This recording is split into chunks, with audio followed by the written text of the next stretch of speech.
Hi, and welcome to the Conscious Marketer podcast. This is Richard here, and I'm also joined by Kylie. Hi, Kylie. Hello.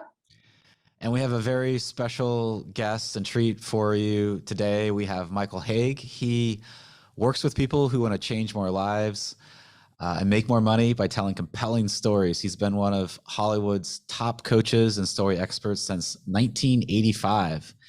And has consulted on projects starring Morgan Freeman, Julia Roberts, Tom Cruise, Reese Witherspoon. He's also presented at seminars, lectures, keynotes in person and online to more than 300,000 participants online. And I have this quote from Will Smith here, which I love, which is, "No one is better than Michael Hauge at finding out what is most authentic in every moment of a story." Welcome, Michael. It's so amazing to have you on our podcast today. Thank you. It's great to be here. Kylie and I have had this in the works for a long time, right, Kylie? We have. It's so true. Yeah, and we love story at Conscious Marketer. We kind of feel like it moves the world. Maybe we could just start off our talk today, and maybe you could share a little bit about how you got into this whole world of storytelling and became one of the leading experts in the field. I'm kind of interested, and I know our listeners would be too. Sure. Well, if you want to go all the way back, which I usually advise people in their stories not to do, but it all is built around movies. I mean, I've been a movie, it was probably in a drive-in when I was an infant that I saw my first movie, but I can remember, seeing like The Robe or House of Wax when I was a little kid and so on. My dad's had a candy store and he made the popcorn that they sold in the local movie theater. This was in Salem, Oregon. So he was friends with the manager and I got to carry big bags of popcorn and got in free to a bunch of movies. So I always loved it. I always wanted to be a part of that. I had no idea what that would look like. And I thought it was just a pipe dream because nobody really does that, And finally, after teaching Head Start, getting a master's in education with early childhood and so on, I finally decided, well, I'm either going to take this leap or not. So I moved to LA, sort of fell off the turnip truck, knowing nothing. I mean, I had never had a film class in college. They didn't have those then and so on. But as a result, I found this little film school that was really great, had a lot of big name guest speakers, and I learned how to be what's known as a reader. And that means my job for agents and producers was to read all the scripts that they would get in that were mostly just terrible, which is why they didn't want to have to read them. And so I had to read the script, write a synopsis of it, and then give them my recommendation.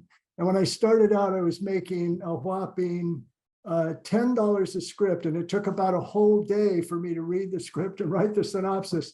So obviously I was immediately making money hand over fist. But what that did was that I started working for different agents and producers. One of those producers then hired me full time to be his development exec. So then I started working with writers and taking their stories and helping their scripts get better so we could get deals. And I did that. And out of that I had a desire, as soon as I knew about, I figured 2 weeks more information than somebody who wanted to become a screenwriter would know, I started teaching it at the film school, and eventually UCLA asked me to start teaching there. So I was teaching it. I started traveling around the country and then around the world teaching screenwriting. I wrote a book about it and so on. And that became my career. I was either lecturing about screenplays or screenwriting or writing books about it or coaching people. People said, well, you read my script, and I started doing that. And that was my career for a long time until I got approached initially by a guy who was an internet marketer, a high-level internet marketer named Matt Basak. And Matt called, and he had seen a video I had done called The Hero's Two Journeys about my approach to story structure and character arc and transformation in stories. And he liked that. And he said, I'd like you to help me with my webinar, create a story for this new webinar. And I said, okay, I'd be happy to. I don't know what a webinar is. Nothing. I knew like really nothing about marketing or internet marketing for sure. He said, doesn't matter. All I want your help with is the story.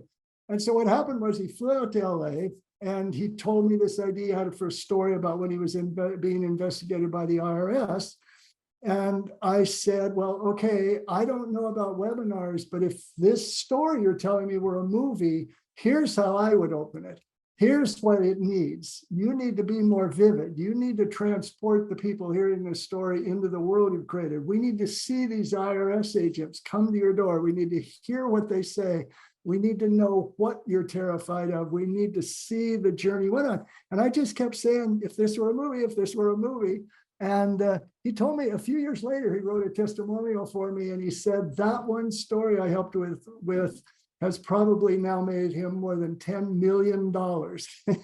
Because he uses it in all these different webinars that he's created.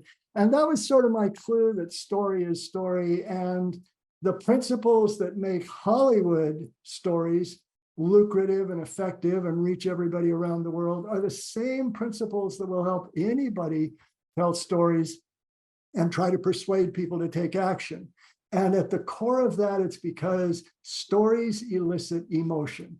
And I realized that when you tell a story in a way that it's emotionally involving, that's how you connect with your audience or your reader or the person who's getting your email or whatever it might be.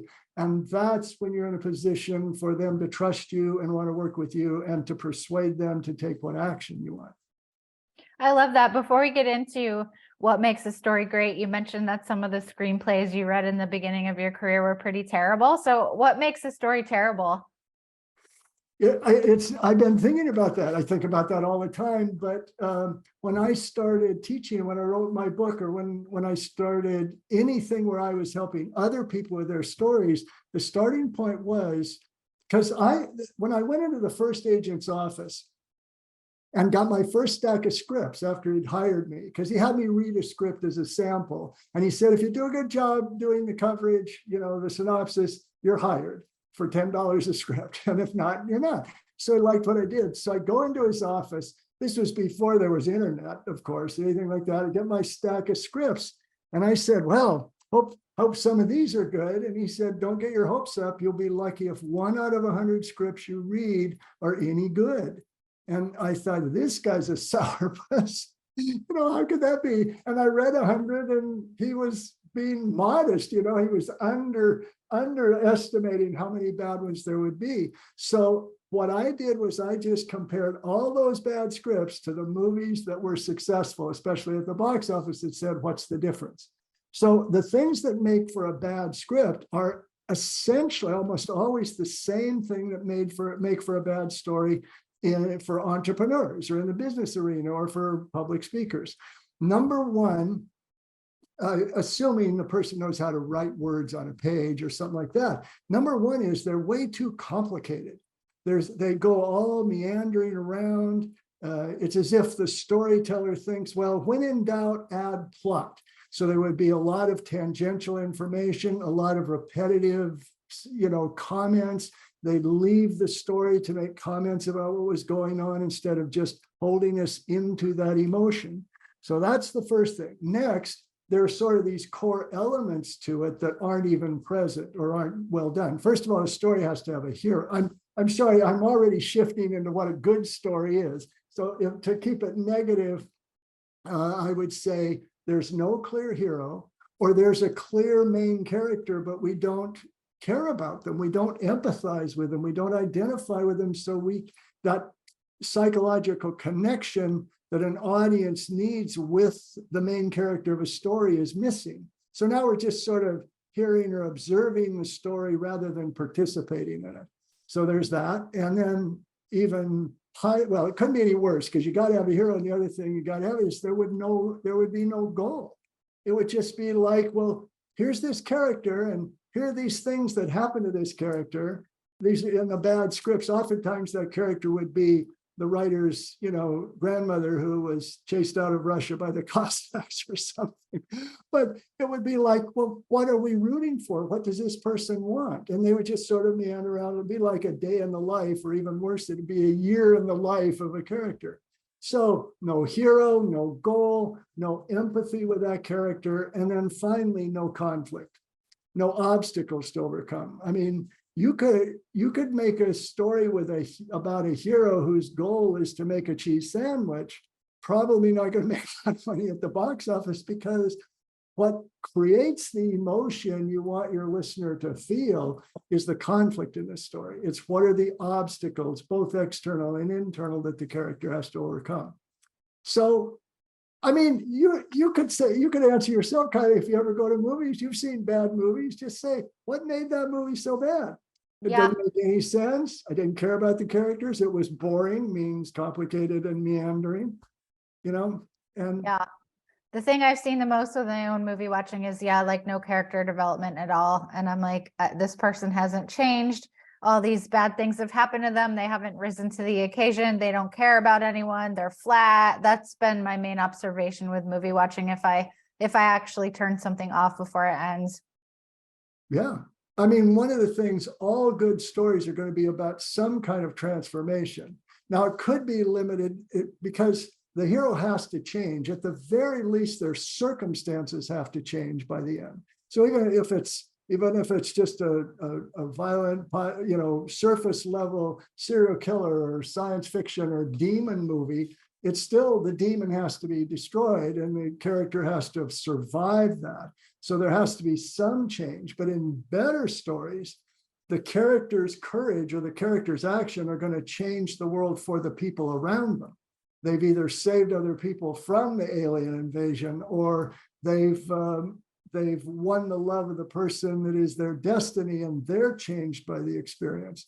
And even better is if there's a real transformation for the hero. Besides just surviving or finding the pot of gold, they're a different person. They found a level of courage that they didn't have at the beginning. It's kind of interesting because when you're talking about like not having, the hero's goal or whatever, I think of the movie by The Revenant by, is it Leonardo DiCaprio or whatever?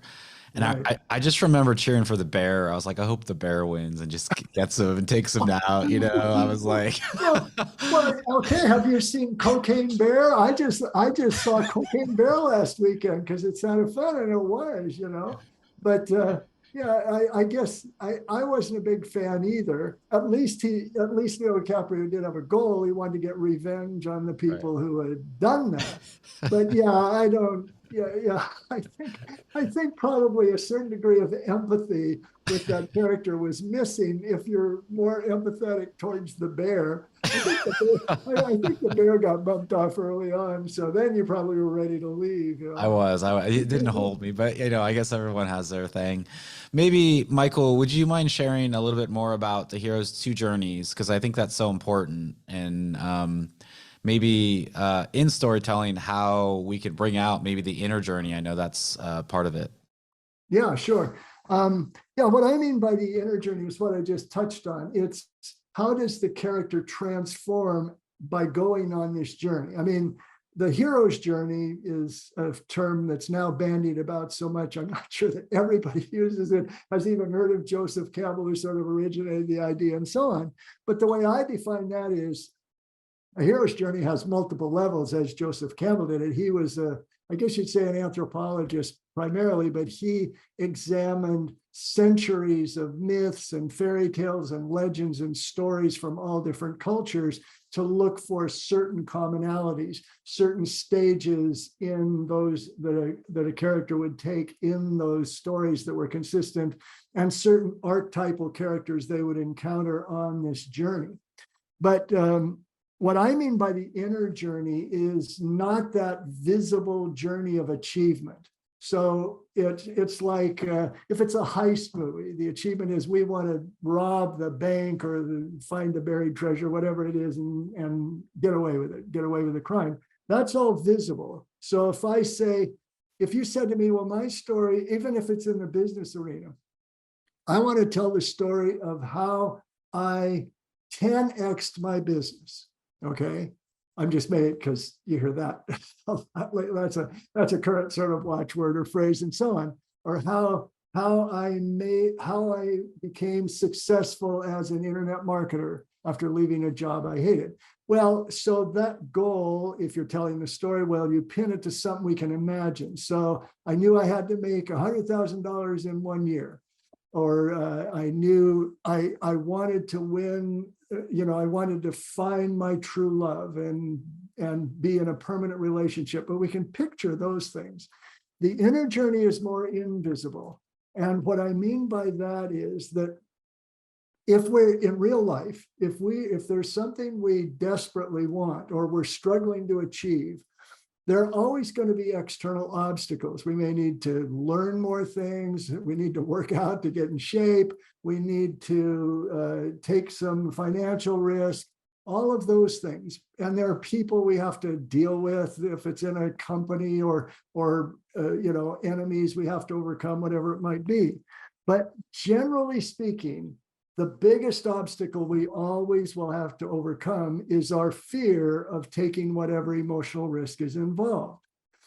And in my approach, the way that works is the reason we will be afraid of those things grows out of usually some wounding experience, some trauma or painful event or situation we went through.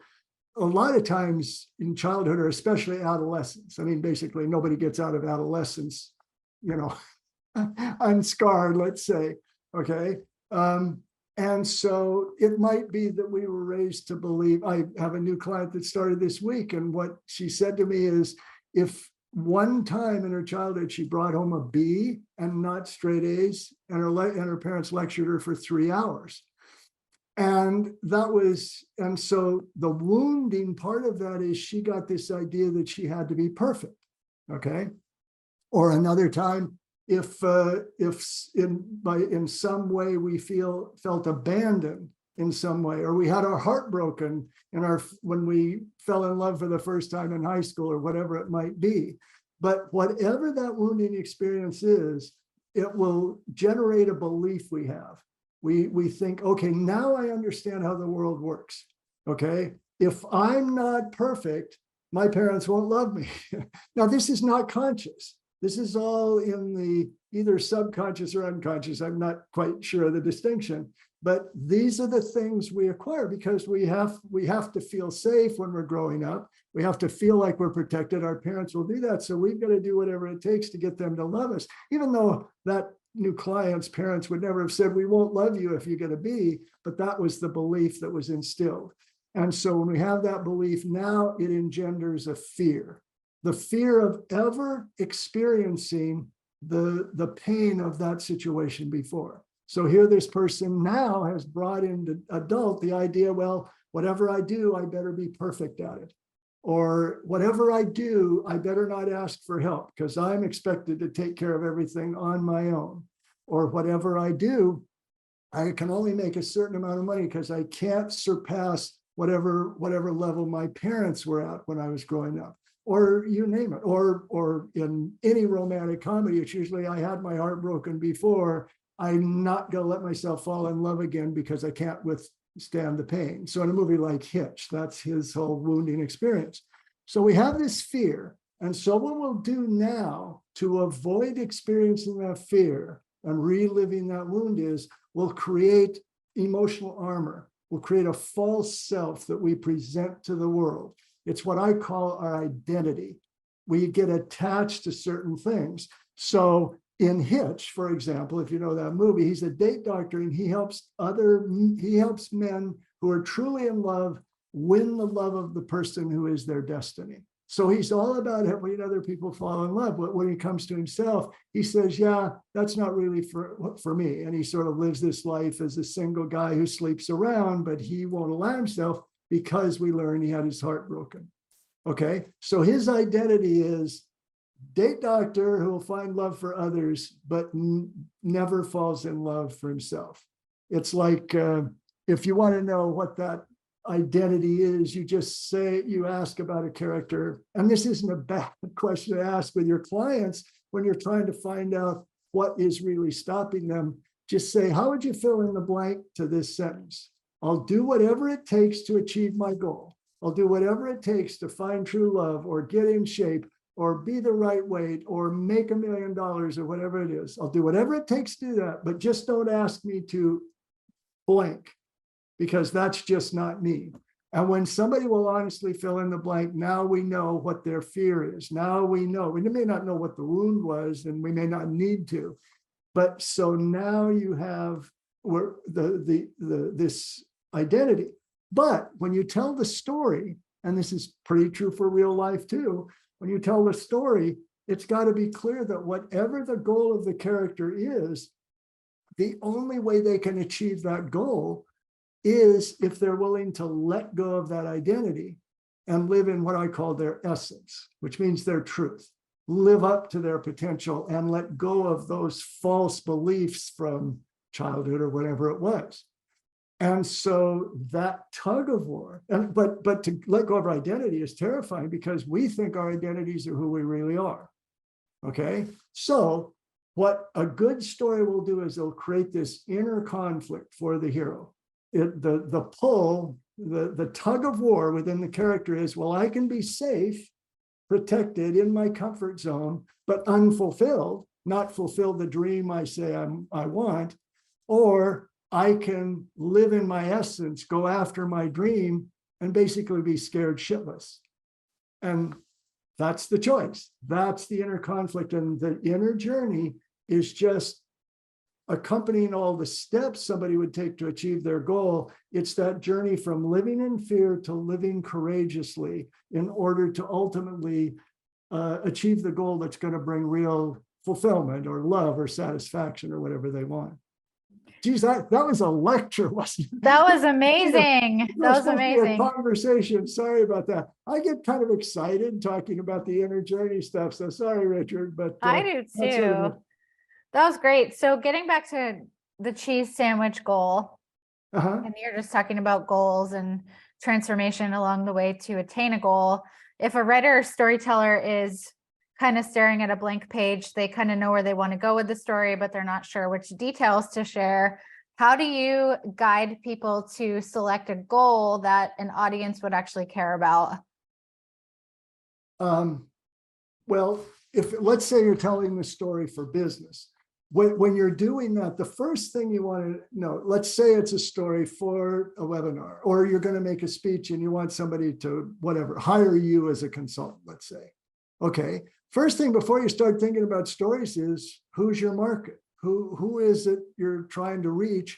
And what is the problem they want you to solve? I mean, now we're leaving the Hollywood arena because that doesn't matter in Hollywood. All they want to know is getting butts in seats. What is it that's going to get you emotionally involved? But if you're trying to persuade me to hire you, then you're going to have to, in one way or another, tell me, I know you're in this kind of pain and I can help you get over that. I know you want this. I always think of, everybody's occupation at the end of the day is problem solver. Now you could say, I want this, but the problem might be, I don't have enough money. Problem might be, I don't feel healthy enough. The problem might be, I'm alone. Problem, whatever it would be, but you need to know what that problem is. So now, if you're going to tell a story, at the core of that story it has to be about a hero. By hero, I just mean main character, not someone who's heroic. They'll become heroic in the story, perhaps, but just the main character. The story has to be about someone who had the same problem, or at least a similar problem to your target market, to the person you're trying to persuade to take action, like you do. So you help companies, market themselves, but what is it? What do they want? Or what is the problem that's holding them back from achieving whatever the goal is they say they want?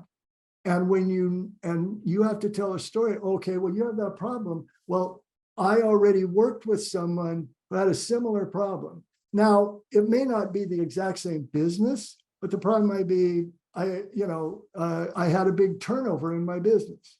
Okay. So now you tell a story about someone you helped who also had a big turnover in their business. And this is what they did to solve that problem.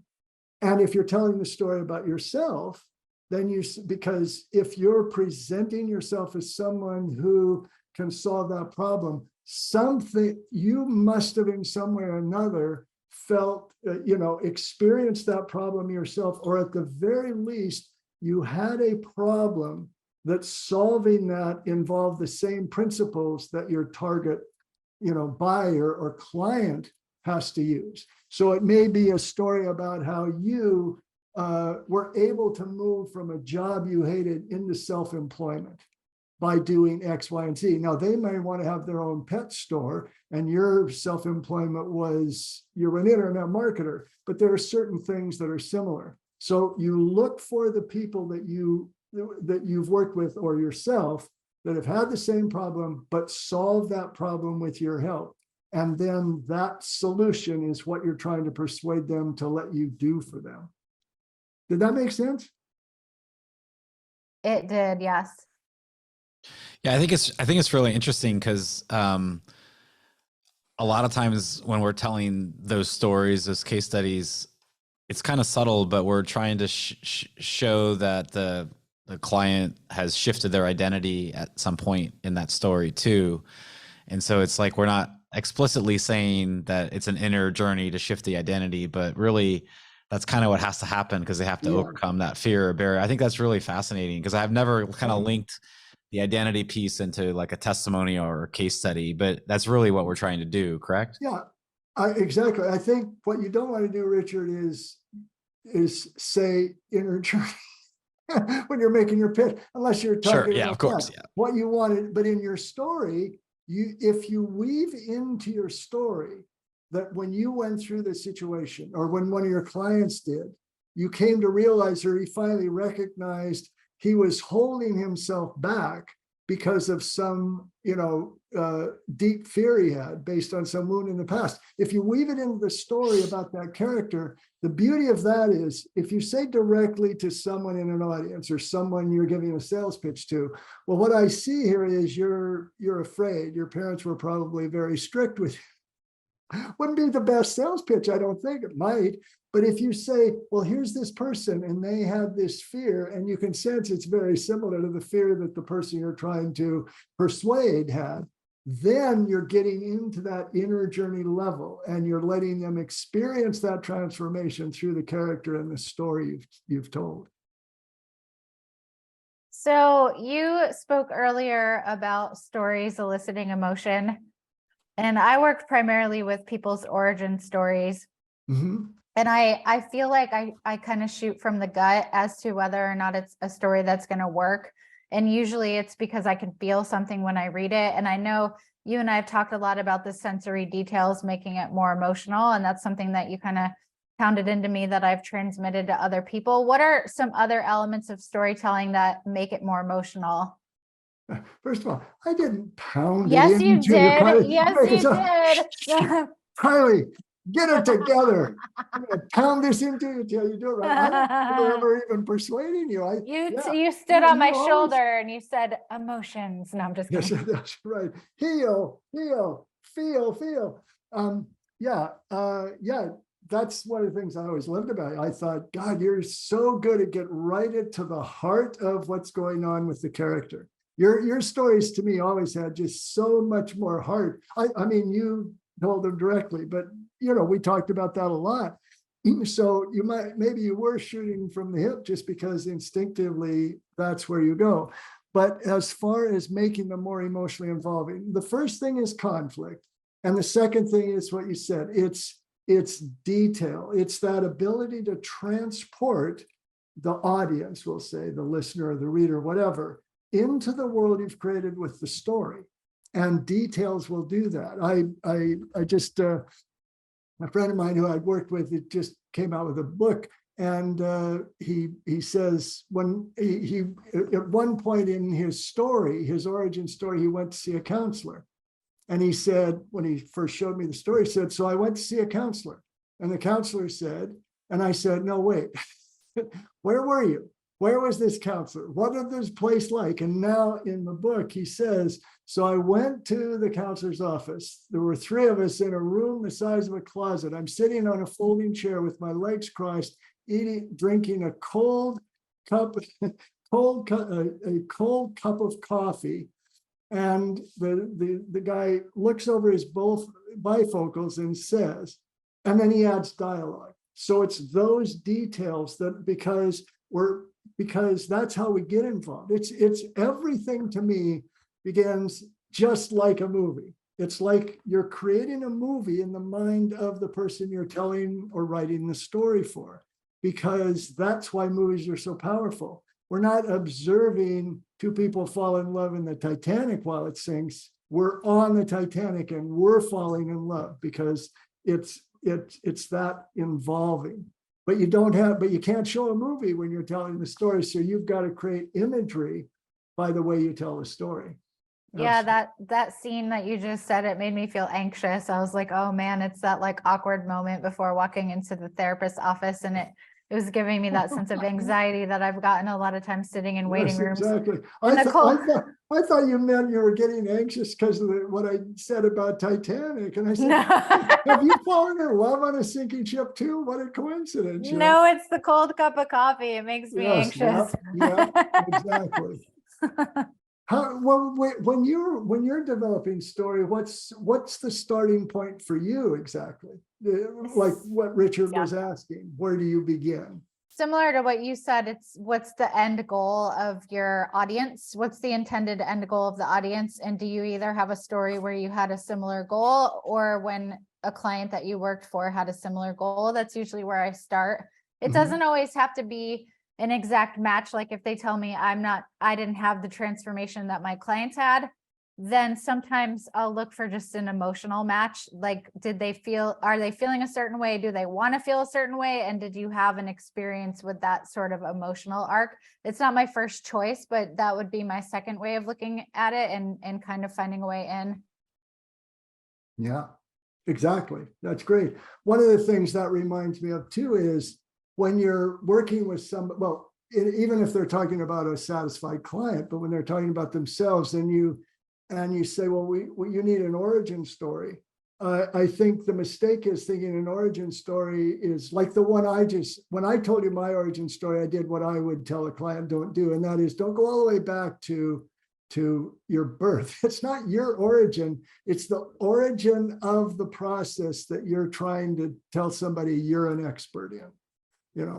But I don't know, you guys brought out the bad storyteller in me. So I went all the way back to childhood and my love of movies.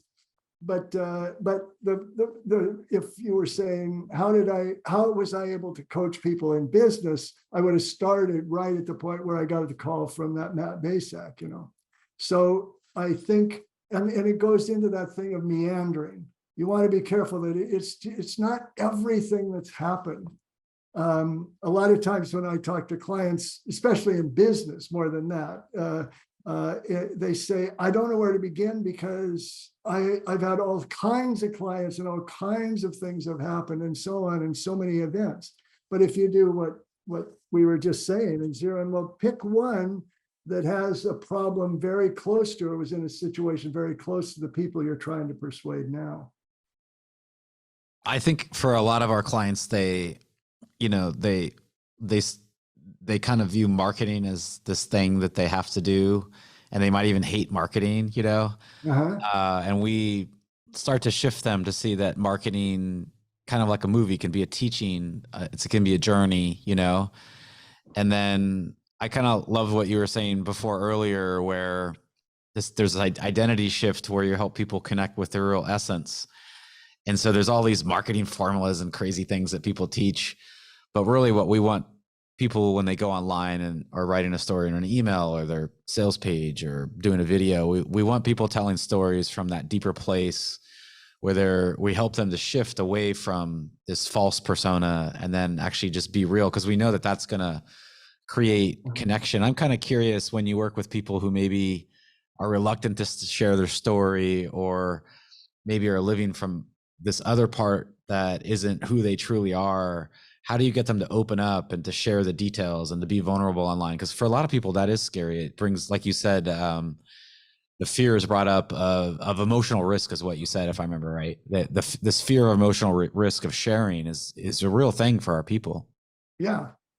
Well, that's a tough one. I mean, it's not, there's not a cut and dried thing, but I mean, I'm wondering if you guys or Kylie, I mean, probably never a week goes by that somebody doesn't say this is just like therapy. But it's because when I'm coaching somebody, I don't start with that. I start, well, tell me what happened to you in that situation. in your own story. Or if they're talking about a client, it's even easier. You just say, well, what do you think was really holding this client back? Helping them, and I get them to think about the reality of what was going on and not sort of say the F word, like was it fear, and so on. So I think that's one of the main things is get the person you're working with who you want to get to tell stories to take themselves back to what really happened in the situation. I mean, a lot of coaching to me is just asking questions and then never be satisfied with the answer. Just say, okay, but tell me more. Tell me really, okay, but what was really going on? I mean, the client I was talking about that got lectured by the bee, that wasn't the first thing that happened in our session. That took a while to say, okay, well, what was happening? What was happening? But if I just kept saying, well, what was this? What was going on? Where did that come from? And he said, well, it was like my parents, I could never bring back a bee. And then I would say, well, tell me more about exactly what happened. How do you know they wouldn't? And then I found out about the lecture. And now that can be a good part of the story. It's funny because I'm one of those people, I have real hard time. If you had said, we want to do a podcast, when you say, we'd like you to be on our podcast so you can talk about story, I don't really get nervous about that. I love talking about story. If you said, well, we're going to give you an opportunity to market yourself or your course or whatever for 45 minutes, I'd say I'm busy that day because it's the same thing. It's like it taps into a whole lot of identity things, or beliefs that go out, you shouldn't ask somebody for money, well, that's not a rule. It's not based on anything except something that was pounded into me when I was a kid, In fact, my dad was very, very frugal, and my mother was very like, see, look at your grandparents. They have all this money and they never spend any. They're so tight. So I had these dual messages of, well, if you have money, you should spend it. If you have money, you should save it. Or, you don't want to ask people for things or whatever it might be. So that I really empathize with that difficulty because marketing has, it seems to me, and I think for a lot of people, just a whole basket full of associations that aren't really based on anything that's even grounded in reality. It's all false beliefs that come, out of the past. But knowing that isn't enough to make it easier. It requires real risk to actually overcome that. Like you're helping people, you say, well, helping people be themselves and then discovering, oh, that was marketing. Well, it's not so bad. Yeah, totally. Just to jump back a little bit, you were talking earlier about when Richard asked you to share your story and you went all the way back to childhood. A lot of times people ask me and they're in the backstory part of their story, how far they should go back. And a lot of them we have a lot of over explainers in our audience. And I think spiritual people often are marginalized when they're kids. And so they feel like they have to constantly explain themselves. And so they want to go all the way back to like the earliest memory and then have 18 turning points and all this kind of stuff. What do you think about when you coach people? What do you talk about with backstory? How far back do people need to go? What's the purpose of backstory? What are your thoughts on that? Okay, well, I agree with what I think you were saying. I mean, here's how I approach it.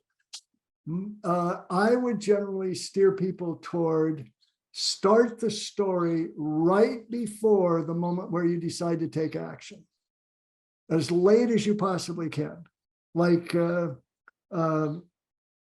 let me see, one client I had who deals with like weight loss and body issues.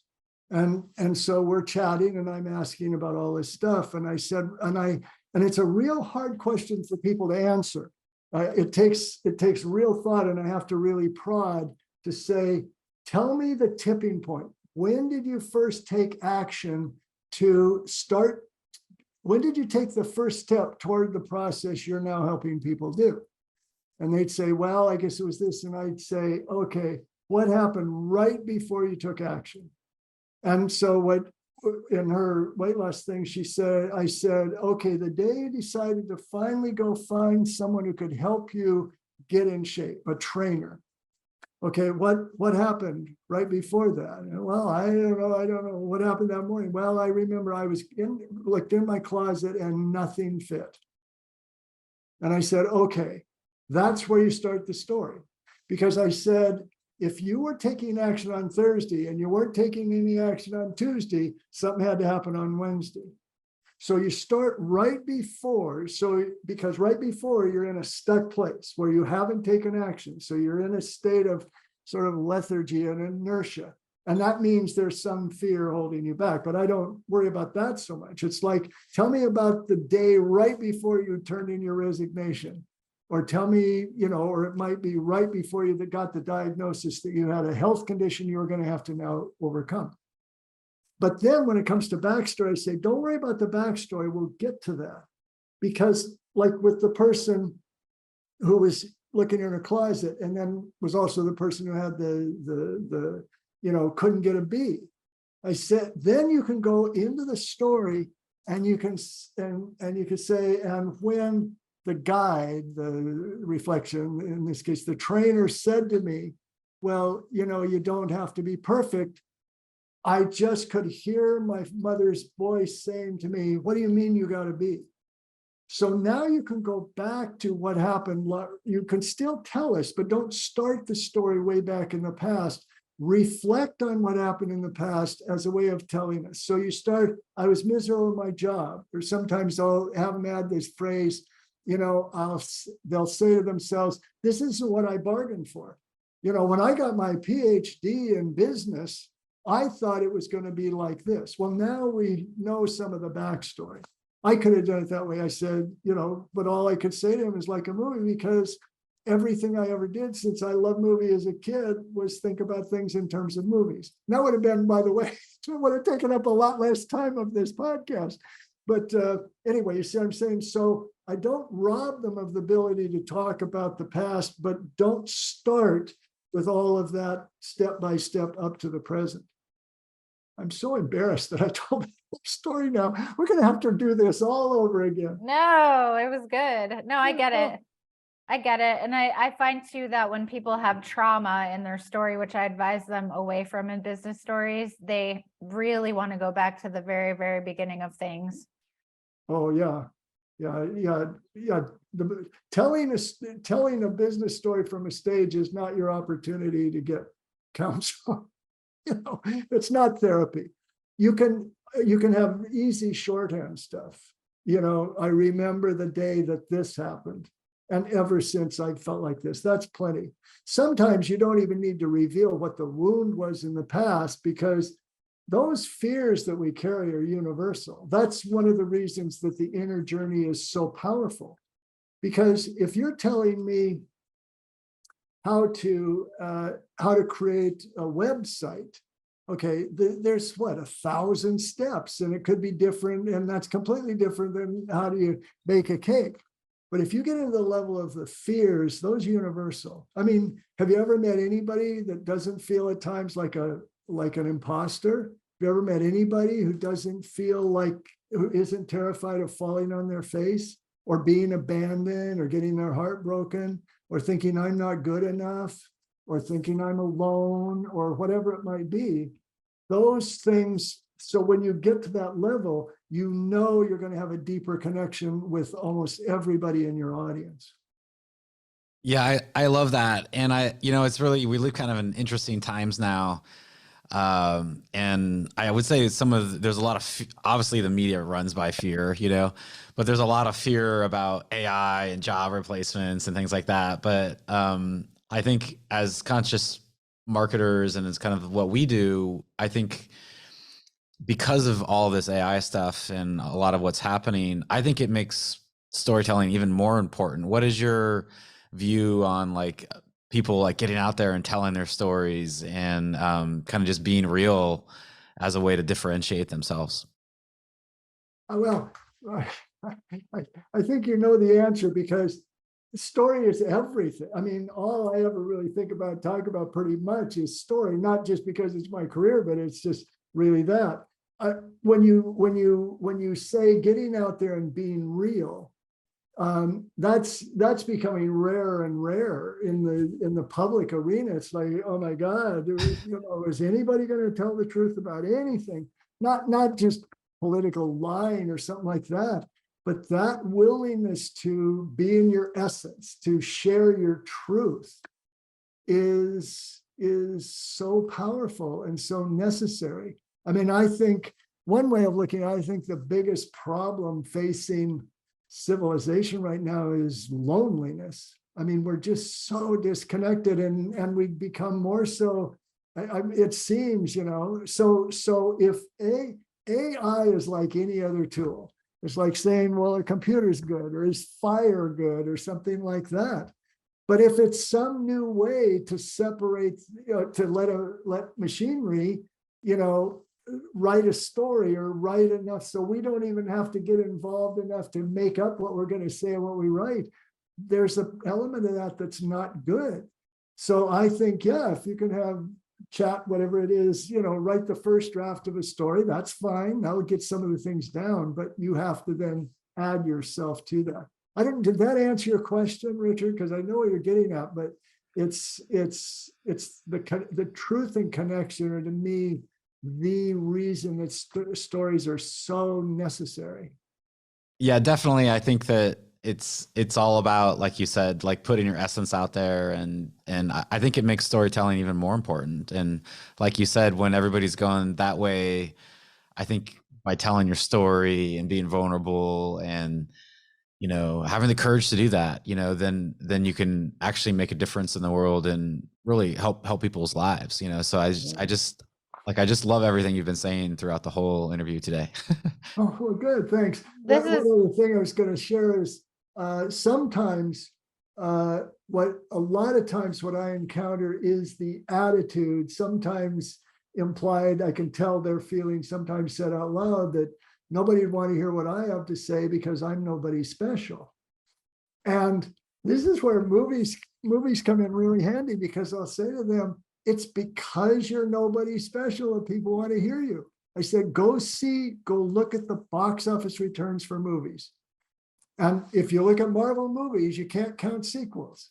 But look, even if you're talking about superhero movies, heroes of stories that do really well are everyday people.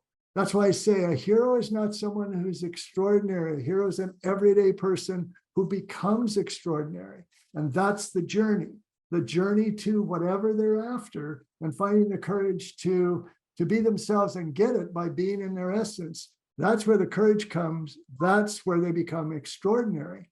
And I say, we don't want to hear, and if we are to hear stories about big celebrities and royalty and stuff like that, we get bored with the story quickly unless we hear what struggles they're going through and they're having to overcome. Now if it's just surface, that it becomes gossip, but you know what I'm saying. I say, look at the King's Speech as an example. Here's a guy who was a prince, became King of England. Why was that $100 million plus movie that won the Best Picture and the Best Actor award? Because we care about the fact that this poor guy had been abused, had this horrible speech impediment, and just wanted to hide. Didn't want to have the mantle of even royalty, let alone kingdom, the king put on him. And he found the courage to do that and find his voice. That's what makes that story powerful. Mm. So, well, I, as always, learned so much from you. I can't believe we're almost at the top of the hour. I could talk to you for another hour, but how can people find out more about how to work with you? I know you have an amazing book. I've read it twice, and I know you do some coaching and consulting. oh yeah, well, all of that, the book and coaching with me and so on, is at my website, which is storymastery.com. But I also have a parting gift for everyone, a freebie. If you go to storymastery.com/6SSS, that stands for 6-step success story. That we didn't even really get into structuring story and how that is, but my process for business stories, it's it's really the same as it is for movies, just streamlined.